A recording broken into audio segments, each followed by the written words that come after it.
Tiga kios dan satu rumah terbakar di Kampung Cibodas, Sukabumi, Jawa Barat.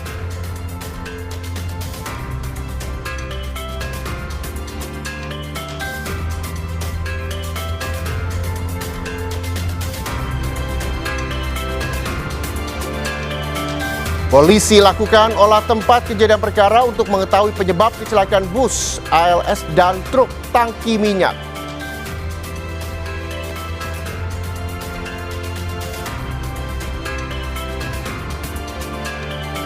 UPTD Perlindungan Perempuan dan Anak Garut lakukan advokasi dan edukasi untuk menindaklanjuti pemotongan rambut paksa siswa SMK di Garut, Jawa Barat.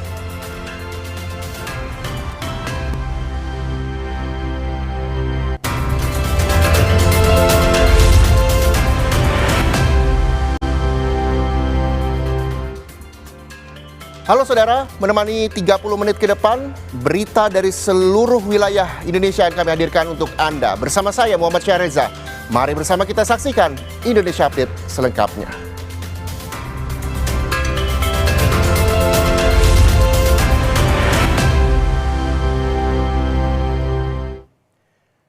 Kebakaran melanda 3 kios dan 1 rumah di Kabupaten Sukabumi, Jawa Barat.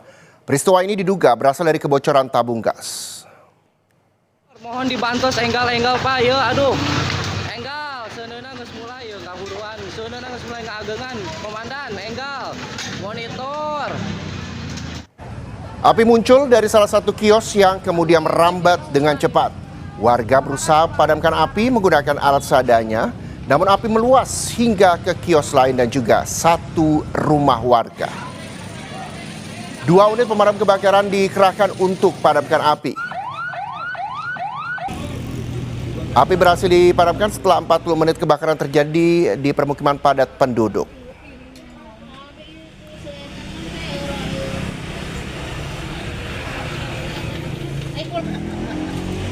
Sumbernya itu dari apa, Komandan?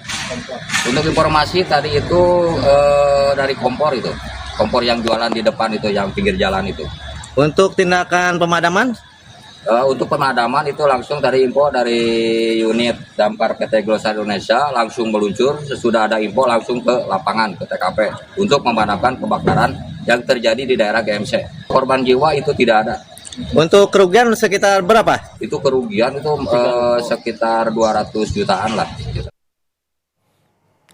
16 orang meninggal dunia setelah bus antar lintas Sumatera terbakar usai bertabrakan dengan truk tangki minyak di Jalan Lintas Sumatera Simpang Danau, Kabupaten Musirawas Utara, Sumatera Selatan. Hingga kini polisi masih terus mengumpulkan keterangan dari para saksi serta menunggu hasil pemeriksaan laboratorium forensik.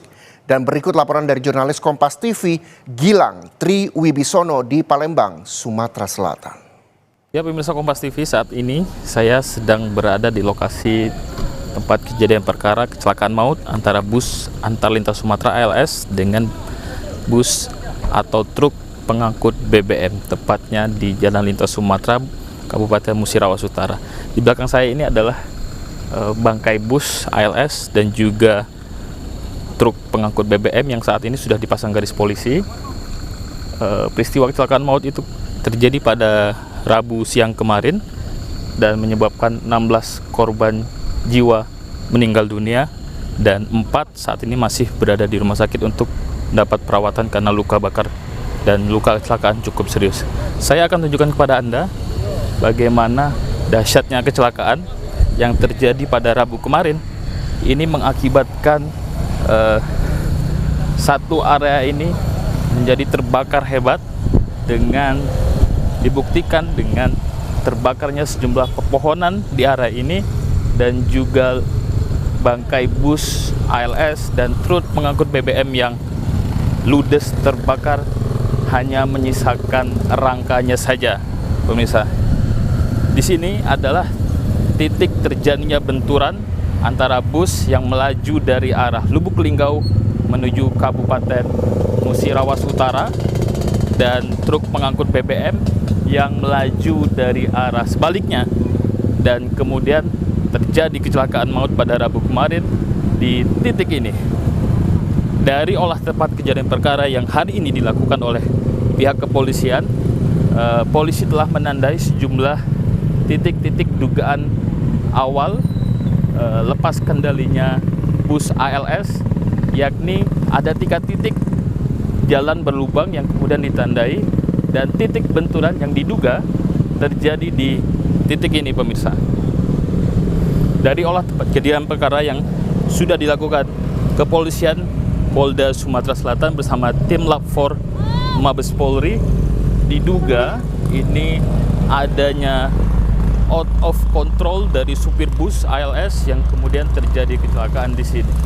Di lokasi ini saya bisa tunjukkan kepada Anda bahwa dahsyatnya kecelakaan ini hanya menyisakan rangka bus yang terbakar hebat dan juga truk pengangkut BBM.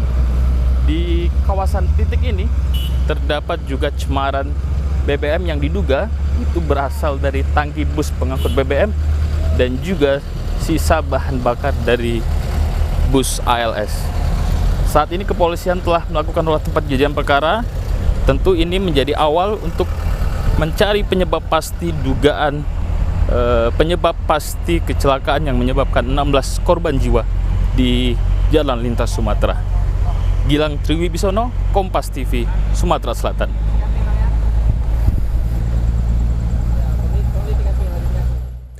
Lantas bagaimana proses identifikasi terhadap 16 korban tewas dan bagaimana penyelidikan polisi terkait penyebab kecelakaan? Kita akan langsung tanyakan kepada jurnalis Kompas TV Purwantoro di Rumah Sakit Bayangkara Muhammad Hasan Polda Sumatera Selatan. Bagaimana proses identifikasi terhadap 16 korban tewas? Apakah sudah seluruhnya teridentifikasi, Purwantoro? Reja, jadi belum seluruhnya teridentifikasi. Kalau di awal laporan tadi pagi yang dirilis oleh Polda Sumatera Selatan terkait identifikasi sejumlah dari 16 korban itu sudah diketahui 10 identitasnya, itu ternyata identifikasi dari manifest bus yang mengalami kecelakaan di Kabupaten Musirawas Utara, Sumatera Selatan, Rabu kemarin. Jadi saat ini tim DVI gabungan dari Polda Sumatera Selatan, Bidokes Polda Sumatera Selatan dan Pusat Kedokteran Mabes Polri saat ini sedang melakukan identifikasi dengan mengumpulkan bahan-bahan atau data-data antemortem dan dicocokkan dengan di pos mortem yang ada di Rumah Sakit Bayangkara Polda Sumatera Selatan saat ini. Jadi nampaknya semakin petang tadi semakin kami lihat tadi semakin terlihat kesibukan di identifikasi karena sejumlah keluarga sudah mulai berdatangan di Rumah Sakit Bayangkara Polda Sumatera Selatan. Reja. Iya, Purwantoro, lalu apakah ada ketika memang masih belum semuanya teridentifikasi begitu, bagaimana warga atau keluarga yang ingin membawa data pelengkap ketika memang dibutuhkan rumah sakit? Apakah memang ada pos atau tempat-tempat tertentu untuk warga bisa mengumpulkan data-data tersebut? Betul, Reja. Jadi di Rumah Sakit Bayangkara Polda Sumatera Selatan ini sudah ada 2 tempat, yaitu di belakang saya pos mortem untuk tempat pos mortem. Sementara di bagian depan dari gedung ini, dari rumah sakit ini merupakan tempat pengumpulan data-data antemortem dari keluarga korban. Dan pihak rumah sakit juga sudah menyediakan tempat untuk beristirahat bagi keluarga yang datang untuk membawa data-data, terutama keluarga inti dari para korban, untuk menyerahkan sejumlah data di Rumah Sakit Bayangkara Polda Sumatera Selatan ini. Mereka akan diarahkan kemudian di tempat antemortem untuk menyerahkan data-data pribadi seperti identitas kependudukan dan lain-lain yang terkait dengan korban. Ini memang di bagian ini tidak semua bisa mendapat aksesnya karena hanya keluarga inti yang dapat masuk ke ruangan tersebut. Reza. Baik, jadi dibatasi untuk bisa masuk ke dalam ruangan untuk menyerahkan data-data pelengkap terkait dengan korban kecelakaan. Terima kasih jurnalis Kompas TV Purwantoro melaporkan langsung dari Palembang, Sumatera Selatan. Dan saudara, 16 orang meninggal dunia setelah bus antar lintas Sumatera terbakar usai bertabrakan dengan truk tangki minyak di Jalan Lintas Sumatera, Simpang Danau, Kabupaten Musi Rawas Utara, Sumatera Selatan. Polisi telah melakukan olah tempat kejadian perkara untuk mengetahui penyebab kecelakaan.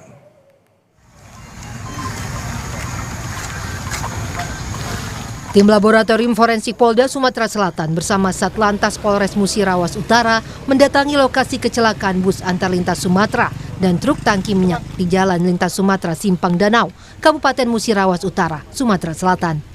Olah tempat kejadian perkara dilakukan dengan memeriksa sejumlah titik tabrakan bekas rem hingga posisi akhir kedua kendaraan.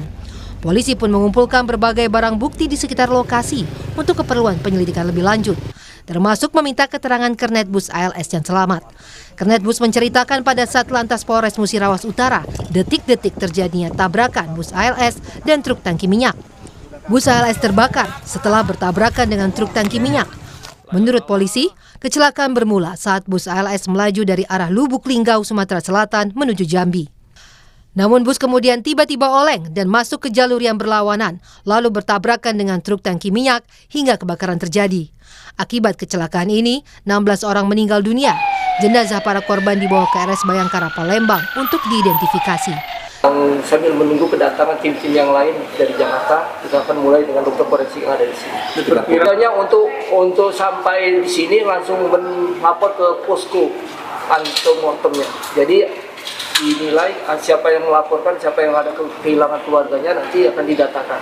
Mungkin syarat-syarat yang dibawa oleh keluarga korban? Ya, itu misalnya ada KTP, ada kartu keluarga, ada ijazah, ada pemeriksaan dari dokter, ataupun hal-hal yang lainnya yang merupakan identitasnya. Dari 16 orang yang tewas, 13 diantaranya merupakan penumpang bus ALS dan 1 orang adalah sopir bus. Sementara 2 korban tewas lainnya adalah sopir dan kernet truk tangki minyak. Sedangkan 3 penumpang bus masih dirawat karena mengalami luka berat. Tim Liputan Kompas TV. UPTD Perlindungan Perempuan dan Anak Garut melakukan advokasi dan juga edukasi untuk menindaklanjuti pemotongan rambut paksa siswa SMK di Garut, Jawa Barat.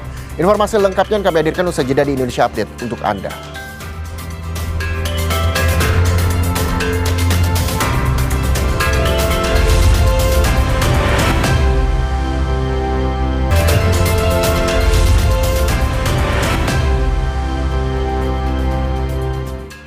Setelah viralnya belasan siswi SMK di Garut, Jawa Barat yang dipotong rambut paksa oleh guru BK karena rambut mereka dicat berwarna, UPTD Perlindungan Perempuan dan Anak Garut lakukan advokasi dan edukasi untuk menindaklanjuti kasus ini. Belasan siswi SMK di Garut ini menangis. Mereka sedih dan kecewa karena rambut mereka dipotong paksa oleh guru BK. Tak hanya para siswi, dalam video itu orang tua mereka pun menyesalkan sikap guru. Dipotong tega pisannya guru, wari batur mah bareureummna leuwih ya Allah. Pemotongan rambut terjadi saat para siswi kembali ke kelas usai olahraga. Tiba-tiba seorang guru masuk untuk melakukan razia. Beberapa siswi yang kedapatan rambutnya diwarnai dipotong paksa oleh guru. Sontak, perlakuan ini mendapatkan protes dari orang tua siswa. Pasca kejadian ini, Dinas Pengendalian Penduduk Keluarga Berencana Perempuan dan Perlindungan Anak Kabupaten Garut mengumpulkan sejumlah bukti dan melakukan advokasi juga edukasi ke berbagai pihak, terutama orang tua, siswi, guru BK, juga pihak sekolah. Karena setiap pengaduan ke UPT itu bersifat advokasi dan edukasi. Kami memberikan advokasi, juga memberikan edukasi biar tidak salah pemahaman dalam menangani permasalahan ini. Sementara itu, Gubernur Jawa Barat Deddy Mulyadi mengaku sudah menemui para siswi dan orang tuanya. KDM juga membawa semua siswi ke salon agar rambutnya dirapikan. Anak-anaknya sudah merapikan rambutnya di salon dan kemarin sudah saya kirim mereka ke salon untuk merapikan rambut semuanya. Jumlah semuanya 18 orang, sudah selesai. Kini Pemkab Garut tengah mencari solusi konkret dan tidak merugikan berbagai pihak untuk menangani persoalan ini. Ridwan Mustafa, Kompas TV Garut, Jawa Barat.